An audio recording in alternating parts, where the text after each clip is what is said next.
অসাধনে পাওয়া গেল, সাধন ভজন লাগলো না। এই কলিযুগে ভগবানকে পাওয়ার জন্য কোনো কষ্ট করা লাগে না। শাস্ত্রে বলছে কৃতে যদ্ধায়তে বিষ্ণু তেতায় যজ্জত মকই দাপরি পরিচর্যন কলৌ তদ্দরি সংকীর্তনা। সত্যযুগে ভগবানকে পাওয়ার উপায় ছিল ধ্যান, ত্রেতা যুগে ভগবানকে পাওয়ার উপায় হলো যাগযজ্ঞ, আর দাপর যুগে ভগবানকে পাওয়ার উপায় হলো পূজা অর্চন। কিন্তু আমার কলিযুগে মহাপ্রভু দেখলেন যে আমার কলিজীবের এত সময় হবে না যে তারা যাগযজ্ঞ ধ্যান তপস্যা পূজা অর্চন করে ভগবানকে ডাকবে। কি গো মায়েরা, আমাদের সময় আছে? আমরা ধ্যান করে ভগবানকে ডাকবো, আমাদের হাতে সময় আছে? সময় নেই না? তাহলে আমাদের উপায় কি? মহাপ্রভু বললেন যে হরির নাম হরির নাম হরির নাম আইব কি বলো। বাবা এদিকে এসে বসো, এদিকে এসে বসো। এমনি মনিটরের অবস্থা খারাপ, তারপরে তুমি আর আড়াল করো। সরে আসো, সরে আসো, এখানে বসো, এখানে বসো, এখানে ফাঁকা আছে। হরির নাম হরির নাম আইব কি বলো। কলৌ নাস্তেব গতিরান্যথা। মহাপ্রভু পরিষ্কার জানিয়ে দিলেন হরিনাম ছাড়া কলিজীবের গতি নাই, গতি নাই, গতি নাই। একই কথা মহাপ্রভু তিনবার কেন বলল? কলৌ নাস্তেব গতি নাই, নাই, নাই। হরিনামই হলো আমাদের একমাত্র মুক্তির পথ। সেই হরিনামকে আশ্রয় করে এলেন আমার চৈতন্য মহাপ্রভু। সঙ্গে নিল কাকে? তার দাদা দয়াল নিতাই চাঁদ।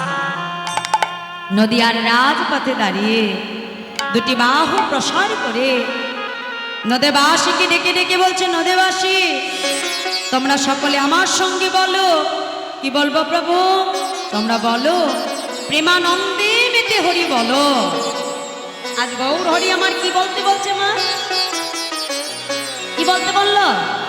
হরি বল, তাই তো? কিন্তু বলতে হবে কেমন করে? প্রেমানন্দে। হরিনাম গাইতে হয় আমাদের আনন্দের সহিত। আজকে গৌর হরি নদিয়ার রাজপথে দুটি বাহু প্রসার করে নদেবাসীকে ডেকে ডেকে বলছে, নদেবাসী তোমরা সকলে আমার সঙ্গে বলো। কি বলবো প্রভু? প্রেমানন্দে মেতে হরি বলো।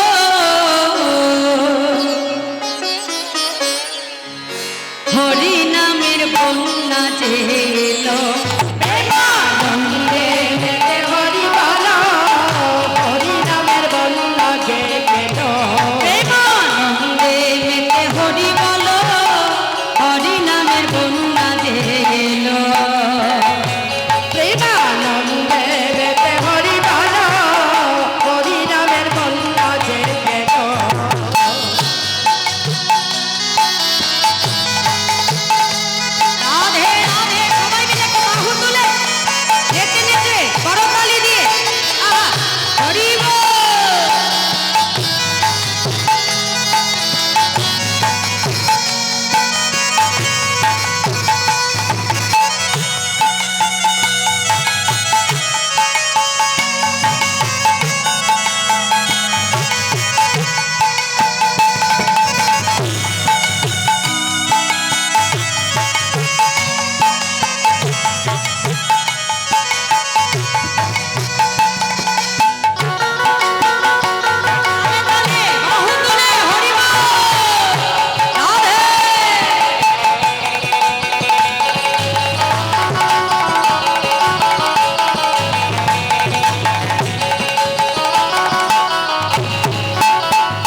বাবা তুমি জানো তরঙ্গ মানে কি? একটু বলে দাও।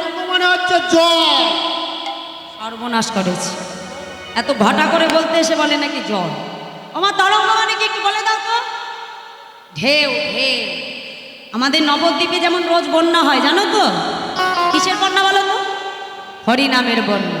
তা আজকে আমরা কোথায় আছি? তোমাদের এই জায়গাটার কি নাম? হ্যাঁ, শাস্ত্র বলে যেদিন যেখানে হয় হরিনাম সংকীর্তন, আর সেটাই যদি হয় এমন সুমধুর ভক্তির সমাগম, পাড়ায় মনে হয় কেউ নেই, সবাই চলে এসেছে। খুব ভালো লাগলো মা, সত্যি এটা বড় ব্যতিক্রম। আজকাল হরিনাম শোনার জন্য ভক্ত পাওয়া যায় না। যেখানে বেশি ডিজে নাচানাচি হবে সেখানে দেখো লক্ষ লক্ষ মানুষের ভিড়, কিন্তু এই পাড়ায় সত্যি ব্যতিক্রম যে হরিনাম শ্রবণের জন্য এত ভক্ত পাওয়া যায় এখন। হরি বল হরি বল।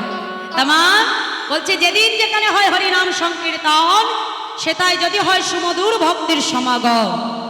যদি আমাদের সবার হয় এক মন, না হই কবু মোরা আনমন, সেই তো নিত্য নবদ্বীপে, সেই তো মধুময় শ্রীধা বৃন্দাবন। তাহলে আজকে আমরা এটা কোথায় বসে আছি? নববৃন্দাবন, নবদ্বীপ ধাম, তাই তো? তা আমাদের ওই নবদ্বীপে যেমন রোজ বন্যা হয়, তা আজকে কি আমার এই মন্দিরে নবদ্বীপে একটু বন্যা হবে কি? মায়েরা জোরে বলো, হবে? আচ্ছা বেশ, তাহলে একটু জোর করে উলুধ্বনি দাও, আমি একটু শুনি দেখিনি। তাই গৌর হরি বল।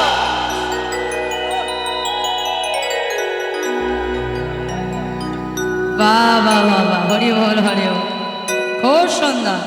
আচ্ছা, নবদ্বীপে যেতে গেলে একটু কাজ করতে হয় আমাদের, নাকি?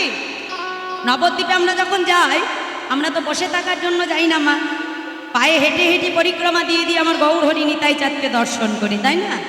তা আজকে যখন এই নবদ্বীপে আমরা এসেছি, এখানে তো আর পায়ে হেঁটে পরিক্রমা হবে না। এখানে আমরা কি করতে পারি? বাহু তুলে করতালি দিয়ে হরি নাম করে নিজেকে সমর্পণ করতে পারি, তাই তো? একটা হাত তোলো দেখি সবাই আমার সঙ্গে, করতালি দিয়ে দিয়ে আমার সঙ্গে গাইবে, দেখে হাত তুলে বলো। বন্যারে যাই বলি হারি,